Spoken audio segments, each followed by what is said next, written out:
In this video, I want to talk about efficient emissions control or pollution control.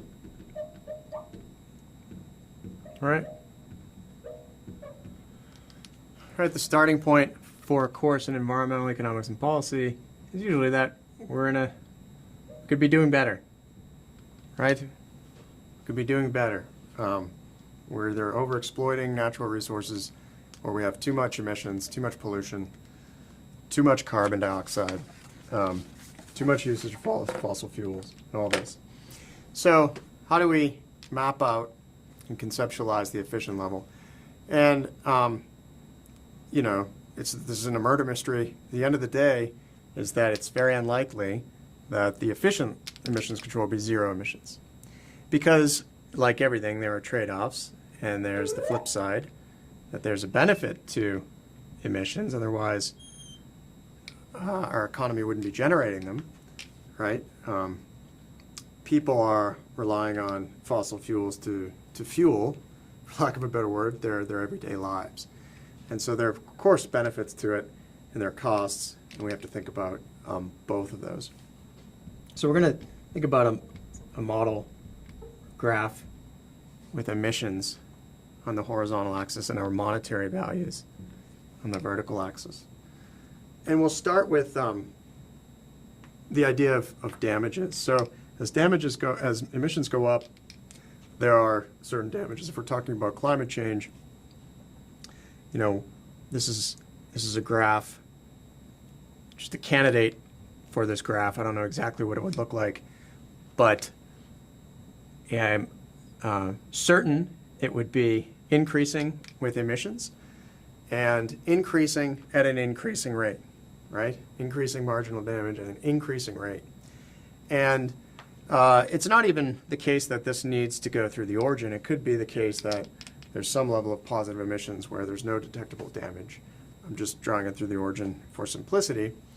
But this kind of damage would be that marginal estimate of all the impacts of, if we're taking climate change as an example, your sea level rise, all of our health impacts, agricultural impacts, disease, everything that we know from, change in severe weather to the getting wetter, the dry places getting drier, the increased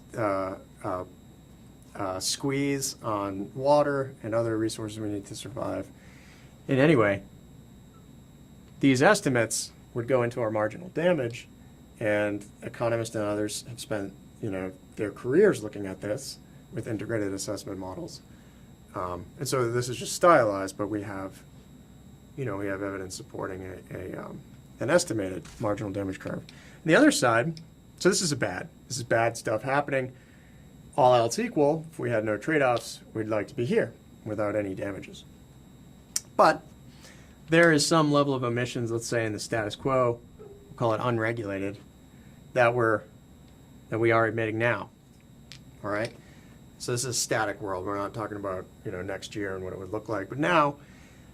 And if we're going to reduce emissions, move from right to left, then we're going to incur some costs, right? I mean, if that wasn't the case, then people aren't already maximizing utility and maximizing their profits for firms. So there is going to be a cost to abate or reduce emissions. And typically it starts off less steep, and then of course that increases at an increasing rate. And this is the important part, is at the beginning you can think of this as kind of like the low-hanging fruit, right? The low-hanging fruit,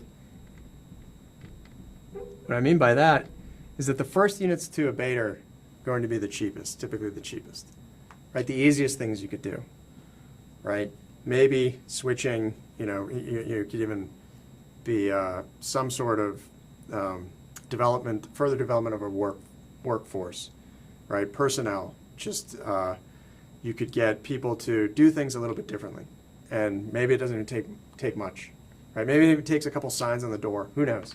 But the first units are going to be those low-hanging fruit, and then maybe you're installing a new technology, a scrubber or something, or maybe you're doing a new, like a retrofit of an old power plant. Things get more expensive.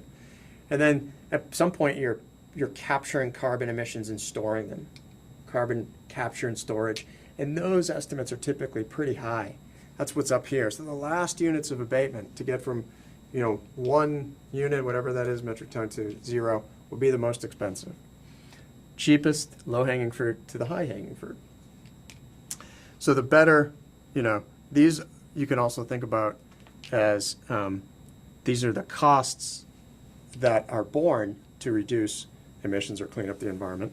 And the benefits, right, if we started here, let me get rid of my low-hanging fruit. So if we assume we're here at EU, this is the state of the world, we're not abating, then our marginal damages are pretty high, and total damages are going to be the area under that marginal damage curve. Okay, so that's where we would be in an unregulated world. Efficiency requires, like most things, where these intersect, right? Where the marginal damage of emissions, right? If you think about it, let's think about it in emissions control. Let's think about it going this way, right? Going from the unregulated level we are at to what's going to be the efficient level. What's the rationale? As we move from right to left, we avoid these damages. This is the benefit, right? If I put in another thing here, A and B, right? That's the area under that dam. Those are the benefits, right? Those are the benefits. So our total benefit from moving, I don't want to write it all out because this marker is kind of dying, are A and B. And the total cost is that this is the marginal abatement cost. Sorry, I didn't label that, this curve. And so that total cost, you can see we're moving here, all the way to here, is B. Right? And so the net benefit, total benefit minus total cost, is A. All right, that's not showing up great. Trace over it again.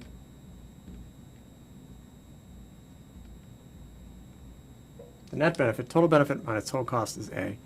And so that's what we're getting. And you can just kind of see that, is that we're gaining that area A in welfare, those avoided damages from moving here.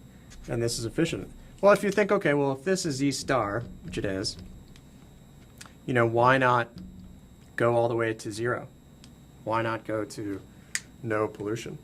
Well, take this as your reference point now, E star. Shouldn't be using my fingers. And if we think, okay, well, what's the benefit, total benefit of that move, total cost of that move? Well, the total benefit of E star to 0 is the avoided damages, which is C. And the total cost is the area under that marginal abatement cost curve. And this is just from the move. When I say total benefit, total cost, I'm just talking about from A star to E equals 0. And that total cost is that area under the marginal abatement cost, which is C and D. And so now we're down D, right? We're down D. And so this would be inefficient, right? To get to 0 pollution, where that might be the goal of, let's say, an environmentalist group, in the economist framework, the total benefits of that move are less than the total cost of that move. So we have efficiency.